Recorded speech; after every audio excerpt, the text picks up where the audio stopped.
Selamat malam para netizen dimanapun kita berada, salam inspirasi bagi kita semua ya. Menarik juga ternyata hasil gelar perkara KPK ya, Syahrul Yassin ya, Limpo diusulkan jadi tersangka. Wah, kok bisa begitu? Ada apa begitu kan ya?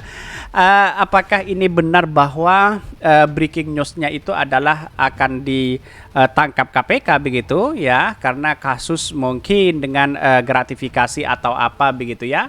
Tetapi kita lihat saja dalam tempo saja sudah ada sesuatu yang memang ada pertanyaan dalam benak kita begitu. Kalau memang itu yang diusulkan jelas dari Partai Nasdem ya sudah menjadi goyah hari ini begitu. Goyahnya gimana begitu kan ya? Seolah-olah ada hak politis begitu ya di situ begitu ya. Ada apa begitu? Jangan-jangan apa yang dimainkan untuk mereka begitu ya. Kita lihat saja kenapa kok kementerian dari Partai Nasdem yang kemudian dicari-cari begitu kan. Coba dari kementerian-kementerian yang lain juga begitu kan, biar ada perbandingan di situ begitu. Seolah-olah menjadi incaran bahwa dari kader Partai Nasdem begitu. Bisa saja itu terjadi begitu. Tetapi yang namanya korupsi itu adalah musuh kita bersama, siapapun orangnya begitu kan. Saya ingin membela bahwa siapapun orangnya begitu ya, saya tetap membela KPK begitu kan. Kalau memang itu terbukti korupsi siapapun, bahkan kita harus dukung siapapun begitu ya. Yang namanya korupsi itu adalah musuh kita bersama begitu kan. Tetapi kalau ada hal yang politis seperti yang disampaikan Denny Indrayana begitu kan, ada kaitannya dengan itu begitu ya. Tetapi mari kita baca terlebih dahulu komentar-komentar netizen seperti ini. Ini komentar-komentar netizen ya, berdasarkan informasi yang diperoleh Tempo, Menteri Pertanian Syahrul Yassin Limpo bersama dua anak buahnya diusulkan sebagai tersangka dalam kasus dugaan korupsi di kementerian tersebut. Benarkah seperti itu begitu kan? Ada apa begitu? Namanya juga pesanan, ini komentar netizen begitu ya. Wajar terjadi saat akan ada promosi jabatan atau kontestasi politik, jadi pada saling buka kartu as.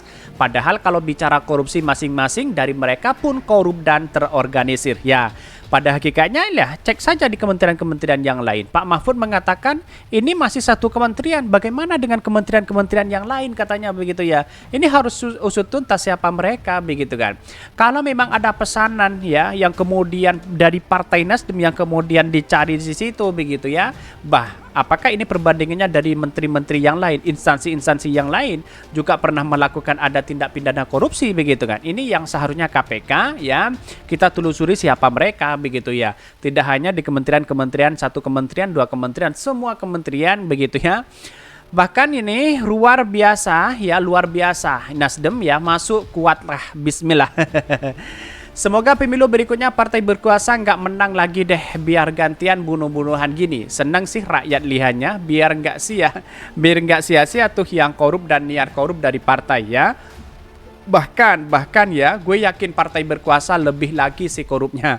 Ya, kita lihat saja siapa mereka begitu ya. Tetapi partai Pak Surya Paloh legowo begitu, kalau memang ada korupsi di situ begitu, segera tangkap apapun kadernya begitu.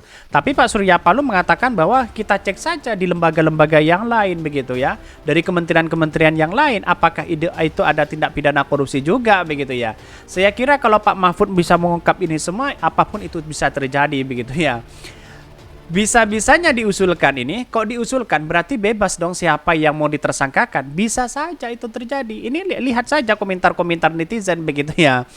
Bahkan ini ya, biasalah cari-cari kesalahan. Nah, kalau salah dari Partai Ono sudah jelas enggak diapa-apain. Ya, namanya penguasa ya, gimana lagi begitu kan ya. Kita lihat saja nanti perkembangannya setelah Pak Jokowi lengser bagaimana begitu ya. Siapa yang akan memenangkan pertarungan ini begitu. Kita lihat saja begitu ya. Kalau seumpama Pak Ganjar menang, maka para oligarki-oligarki yang kemudian yang punya kepentingan besar siapapun mereka begitu ya. Ada apa? Apakah ini lebih parah dari Pak Jokowi memimpin atau sebaliknya begitu kan ya. Kita lihat saja nanti begitu ya. Tetapi kita lihat saja yang namanya proses hukum itu, korupsi siapapun begitu, itu adalah musuh kita bersama begitu. Kira-kira seperti itu begitu. Tapi mari kita baca terlebih dahulu beritanya seperti ini. Ini beritanya ya, hasil perkara, gelar perkara KPK, Syahrul Yassin Limpo ya, diusulkan jadi tersangka. Kok bisa ya? Mari kita baca. Ini dari Tempo begitu ya. Ini sangat akurat sekali begitu. Komisi Pemberantasan Korupsi sedang mengusut kasus dugaan korupsi di Kementerian Pertanian. Saat ini masih proses penyelidikan. Mohon maaf, belum ada yang bisa kami sampaikan, kata pelaksana tugas Deputi Penindakan KPK Asep Guntur Rahayu ya, saat dikonfirmasi pada Rabu ya 14 Juni ya, hari ini begitu kan. Apakah nanti tindak pidana itu akan mengarah kepada Kementerian Pertanian, yakni Syahrul Yassin Limpo begitu ya. Informasi yang diperoleh Tempo, Syahrul Yassin selaku Menteri Pertanian bersama-sama ya dengan Sekretaris Jenderal Kementan ya Kasdi Subagiono dan Direktur Alat Mesin Pertanian Muhammad Hatta diusulkan sebagai tersangka. Kok bisa begitu diusulkan? Rencana penetapan tersangka ini berdasarkan ekspos yang dihadiri oleh seluruh pimpinan KPK pada Selasa ya 3 Juni 2023. Ini breaking news luar biasa begitu.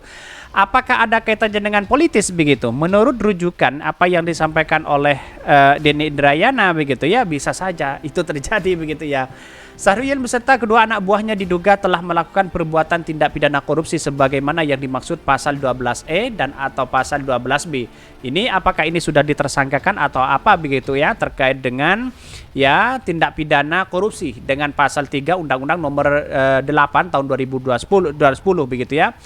Bahkan penyelidikan kasus ini dimulai sejak 16 Januari 2023. Begitu cepat begitu, 16 Januari sampai sekarang 6 bulan begitu ya. Syahrul Yassin Limpo yang merupakan ya politikus Nasdem itu beserta anak buahnya diduga terlibat penyalahgunaan ya surat pertanggungjawaban SPJ Keuangan Negara dan diduga gratifikasi di lingkungan Kementerian Pertanian tahun 2019 tahun 2023 ya. 2019 sampai 2023 itu adalah ya ini adalah apa namanya koalisi pemerintah begitu kan ya, seharusnya Pak Jokowi itu ya segera ya memerintahkan KPK segera cek kepada semua kementerian ya begitu kan ya. Kenapa ini dua kader Nasdem yang kemudian menjadi spekulasi di masyarakat ya, apakah ini benar ada dugaan seperti itu begitu kan. Breaking news menunjukkan bahwa sudah ada yang melakukan atau sudah ditersangka katanya begitu ya. Tetapi kita lihat saja perkembangan politik hari ini begitu kan ya. Tetapi apakah ini benar ada sesuatu begitu kan, tetapi mari kita cek dulu ya faktanya begitu kan ya terkait dengan Syahrul Yassin, apakah ini yang keluar siapa mereka begitu kan. Tetapi kita lihat ini ya di liputan 6 ya, coba di liputan 6 ya. Ini KPK usut dugaan korupsi di Kementerian Pertanian. Beredar isu Syahrul Yassin Limpo terlibat. Wah, ini ada apa begitu ya? dari sini sudah kelihatan gimana begitu ya untuk apa namanya untuk melakukan ini, ada sesuatu yang politis begitu ya ini. Isu Menteri Pertanian Syahrul Yassin Limpo terlibat kasus korupsi. Beredar kabar hari ini KPK bakal menetapkan mantan Syahrul Yassin Limpo sebagai tersangka. Kabar itu diungkap akan akun di Instagram ya PDO Project ya. Dalam unggahan tersebut, PDO Project menyebutkan Syahrul Yassin Limpo bakal ditetapkan KPK sebagai tersangka dugaan penyalahgunaan SPJ, gratifikasi, dan suap. Selain Syahrul Yassin Limpo, akun Instagram ini juga menyebutkan KPK menetapkan 2 pejabat ya Kementan lainnya sebagai tersangka ya. Ini kan sudah jelas di situ begitu ya. Bahkan dalam informasi ya yang terlibat di situ di Instagramnya menyatakan bahwa apa namanya selaku Menteri Pertanian 2019-2023 ya atau 2024 ya, ada tindak pidana korupsi katanya begitu ya.